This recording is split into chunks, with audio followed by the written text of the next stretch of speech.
not getting a job offer or not getting what you want in an offer, that's not necessarily a bad thing. We can never guarantee results. Probably get you the best deal possible. What we did was, okay, the milk delivery service will add up to, let's say, 3 to a year. They ended up making, I want to say, around $50K more on cash comp. Having another offer or even just simply other opportunities in play is very strong leverage. Also lessens the impact of finding no deal because you have a bunch of different things in play. Hello. Welcome to another episode of Gentle Power. We should keep that in. We're not doing a synchronized Shark Tank type of pitch. I don't know. Who knows? Okay, anyway. Welcome to another episode of Gentle Power. We've been doing a lot of interviews lately. We are excited to do an episode where we just cover a negotiations concept. We want to mix it up a little bit. Let's mix it up. Yeah. So I want to call today's episode No Deal. Maybe I heard, was that in the Trump show? Like The Apprentice, You're Fired? Yeah. Oh, you're fired. Yeah, I think that's a little different. Did he have like a deal, no deal type of thing? I don't remember. But I think there was another show called Deal or No Deal. Okay. So I vaguely remember. Hosted by Howie Mandel, potentially. That's right. Yeah. I have seen that. Yeah. All the way from Albania. Really random. Don't know if it's true or not. So I want to talk about when there's no deal. We've been talking about how to get to a deal. How to get things, how to think about things. But it's good to talk about a no deal scenario and how to think about it because it frames the negotiation more fully. And when you say no deal, what do you mean in the context of a job offer or compensation? Yeah, or business deals. So basically what no deal means is that you don't reach an agreement and you don't end up working with the other side. So in terms of job offers, you don't take the offer or maybe they rescind the offer or they say no to your asks and all that. In terms of business deals, you don't end up working together or selling to each other. Got it. Let's play it out from there. Why would you not have a deal? And what that comes down to is you have a list of priorities and non-negotiables, and we've been saying how important it is to keep in mind. Almost everyone we work with, we're like,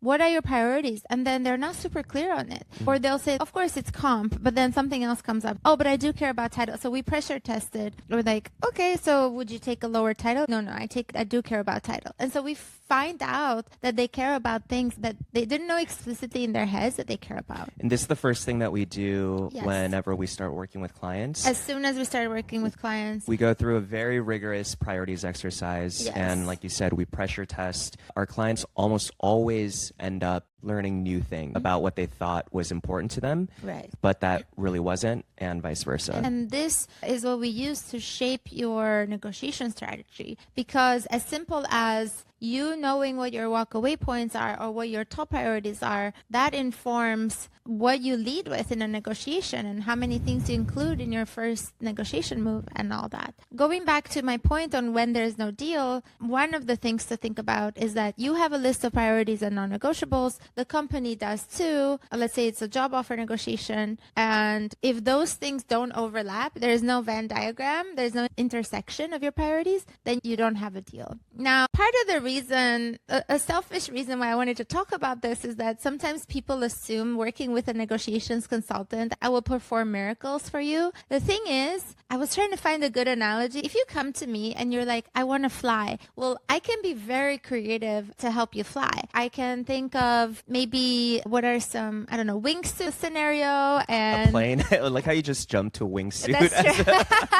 Those are those squirrel suit. Yeah, but I'm trying to help people experience the sense of flying as close to as if they're flying on their own. And I can be very creative. Yes, of course, a plane, a helicopter, wingsuit, base jumping, skydiving, and all that. But if you're like, I have to fly with just my own body and nothing else, I cannot help you fly, but I can brainstorm with you any other ways to make you feel like you're flying. I think what you're also trying to say is that we can never guarantee results. Yeah, we can never guarantee When people results. come to us, they say, I want to get this much in every negotiation that I do, or I want this exact result, but we can never guarantee results. Negotiation situation is unique. We never know how it'll unfold, but our process is such that we engage with the other parties so that we are gathering data. We're very tactfully nudging them to continue to reveal as well as push to the top of their budget. Well, we'll probably get you the best deal possible, but we can't get you something that's impossible. If you want $1 million and the company hasn't even raised $1 million, sometimes we can find very creative ways to get you what you want, but we cannot guarantee results, like you said. Yeah. Cool. But I also want to mention that example of a client where what you think you might want, you might not get what you want, but you might get something better. So we had a client who wanted a very specific benefit from their employer, which was some sort of parental benefit. They're having a baby, and there was a very specific parental benefit, not just time off, but it was like, can they pay for this thing? I think it was a milk delivery service. And what we did was, okay, the milk delivery service will add up to, let's say, 3 to 5K a year. Let's push on cash comp as much as we can, and then we'll figure that out later. We can ask for that later. They ended up making, I want to say, around 50K more on cash comp, and so that 5K of the parental benefit was now a drop in the bucket, and it didn't make sense to ask for it anymore, just how things unfolded. So they got a lot more than what they asked for, but they didn't get exactly what they asked for. And that's another thing to think about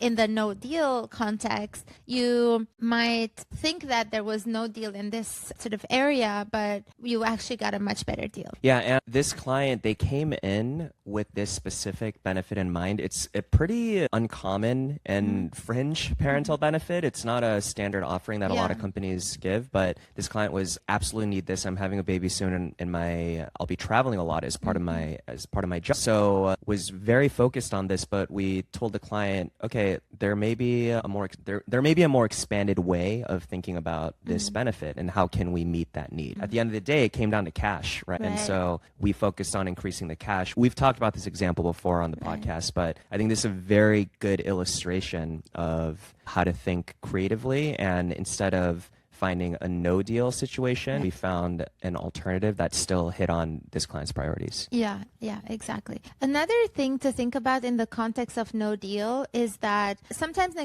very often negotiations are like a game of cards, and sometimes the best outcome in a game of cards is to fold. Think of poker. I'm not an experienced poker player, even though I hear it's a very strategic game, very good for thinking strategically. But what I know about poker is that sometimes the best move is for you to fold and not continue playing the game. And so that's another way to think about no deal. So sort of a loss, or not getting a job offer, or not getting what you want in an offer. That's not necessarily a bad thing. It's probably the least worst or the best possible outcome with the variables that we're working with. Yeah, and in the context of poker, you need to think about the overall game as opposed to every hand being its own game. If you're trying to win 100% of the hands that you're playing, you're probably going to lose the overall game. So you need to think strategically about which hands should I prioritize and try to win the most earnings. I'm also not a poker player, so I may be mixing up my terms. I'm also thinking about the example of, for those who have gone to grad school, business school, if you take the GMAT standardized test,